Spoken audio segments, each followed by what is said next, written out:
Mapagpalang umaga po sa ating lahat. Purihin ang Panginoon sa kanyang kabutihan at pinagkalooban niya tayo ng pagpapala na muli tayo mag-aaral ng kanyang mga salita sa libro pa rin ng In Heavenly Places. It's February 29, entitled Complete in Him. Sabi sa ating key text sa Colossians 2 verse 10, "And ye are complete in Him which is head of all principality and power." Tayo ay pinangakuan ng Panginoon na tayo kumpleto sa Kanya. Siya ang ulo ng lahat ng principality at kapangyarihan. Christ-likeness in us is a grand truth, a practical truth. I am not merely a thing that God loves, made to be left the sport of Satan's temptations. I am a child of God, begotten unto a lively hope, big with immortality and full of glory. We are to dwell in God and God in us.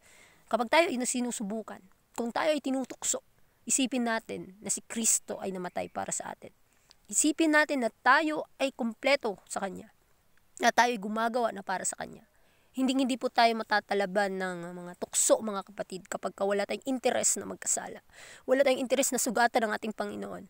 Dahil ang pagiging Christ-like in character ay magiging atin sa pamamagitan ng Kanyang mga katotohanan na pinagkaloob sa atin.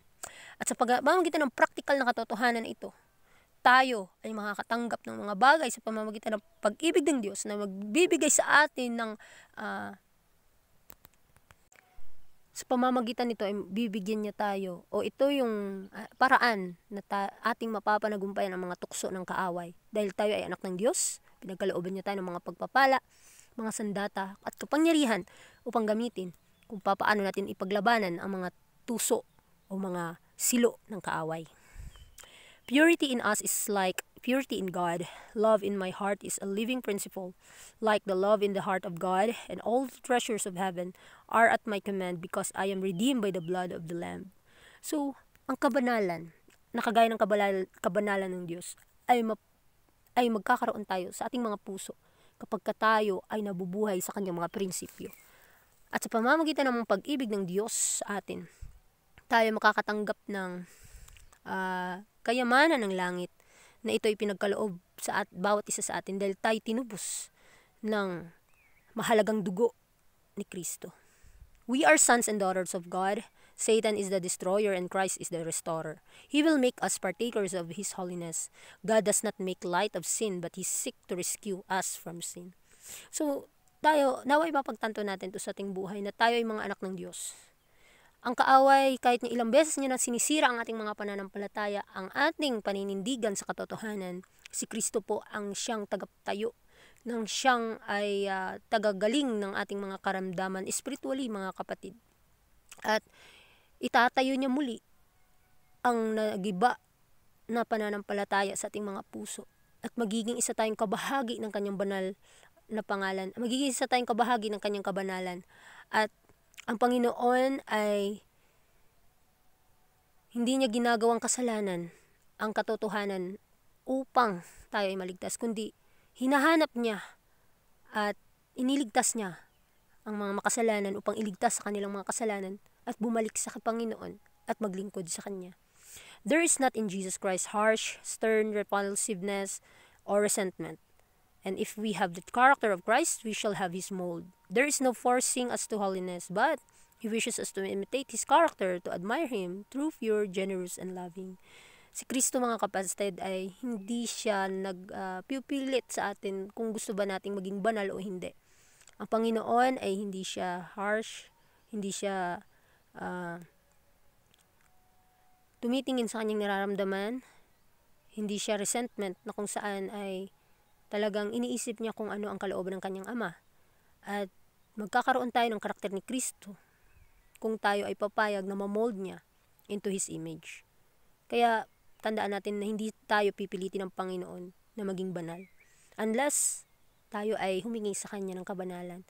Lahat ng ating mga gagawin, lahat ng ating sasabihin ay magbigay nawa ng kapurihan sa Kanya. Na kahit minsan nagkakamali tayo, ngunit ang Panginoon nagpapaalala at gumagamit ng mga bagay upang tayo ay mapagpatibay.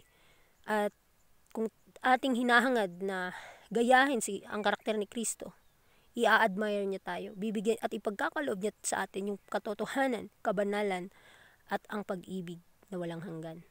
Happiness is composed of little things and great things. If we would become like Christ and receive His refashion of character, we must, in little things, train the soul to daily progressive sanctification. We have no time to lose.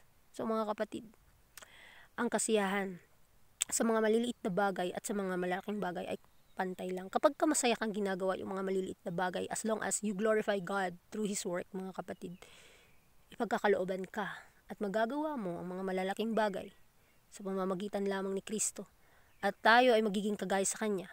Makakatanggap tayo ng Kanyang karakter na kung saan ito yung ating kinakailangan na ma-adapt sa ating buhay. Dahil ito yung basihan kung maililigtas ba tayo o hindi.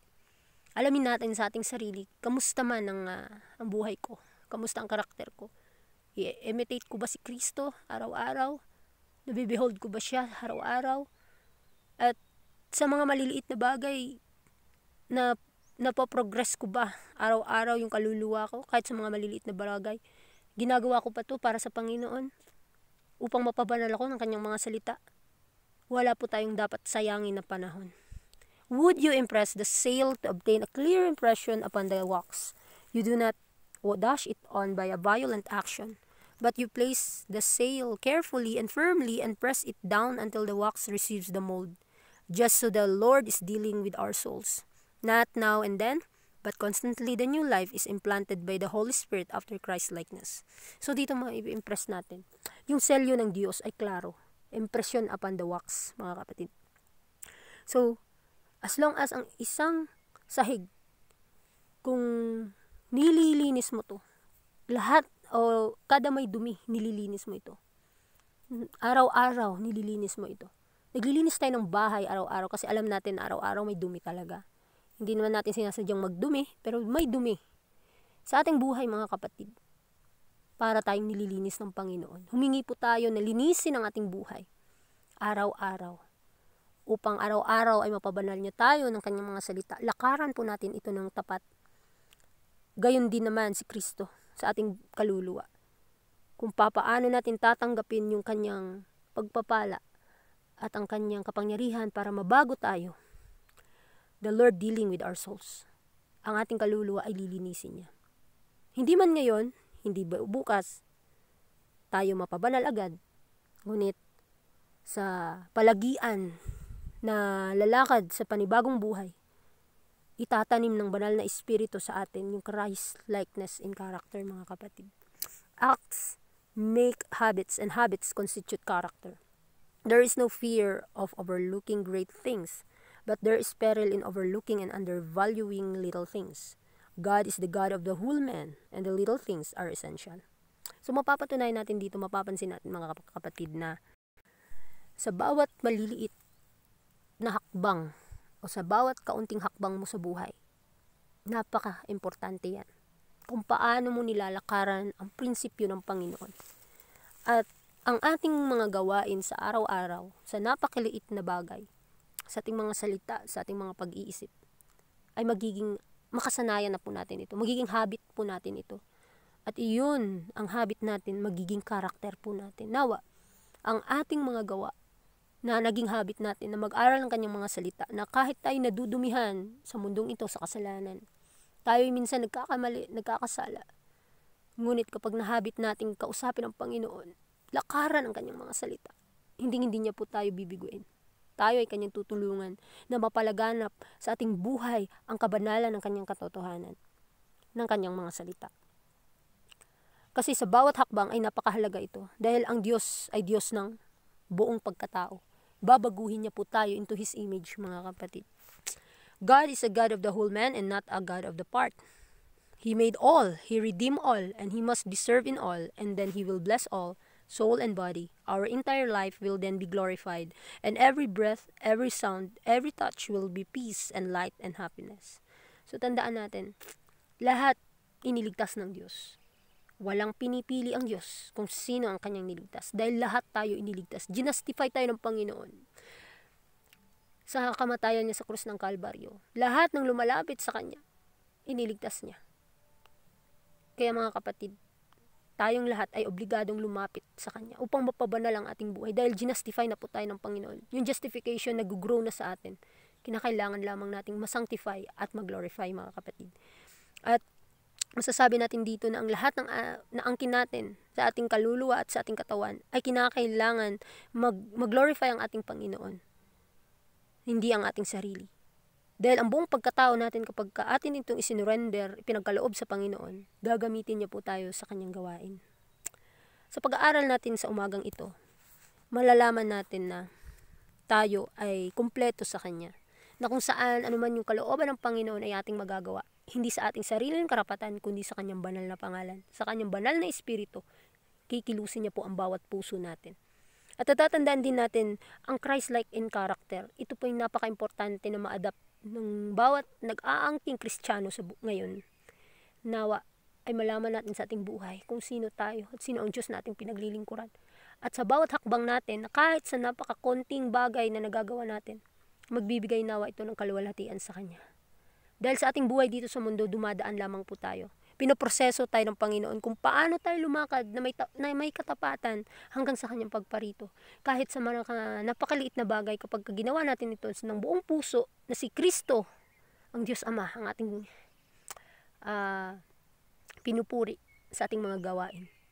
Tayo po ay tutulungan ng Panginoon. Tayo ay pa Kanyang papabanalin. At sa Kanyang pagdating, tayo ay magiging kagaya ng Panginoon na aakyat ng langit, na wala ng kamatayan, sa langit na bayan na kung saan wala ng sakit, wala ng kalungkutan. Puro na lang kagalakan na hindi mo ma-explain ng buhay mo. Mapapalitan yung katawan natin na hindi na mamamatay. Kaya nawa, pagsikapan po nating maangkin ang langit, mga kapatid. Ang mga katotohanan na ating lalakaran. Patunayan natin sa ating buhay na tunay ang Diyos. Dahil kikilos tayo sa pamamagitan ni Kristo. Alam natin katotohanan at yun ang katotohanan ang kikilos sa ating mga puso. Muli, maraming salamat sa inyong pakikinig and God bless po sa ating lahat.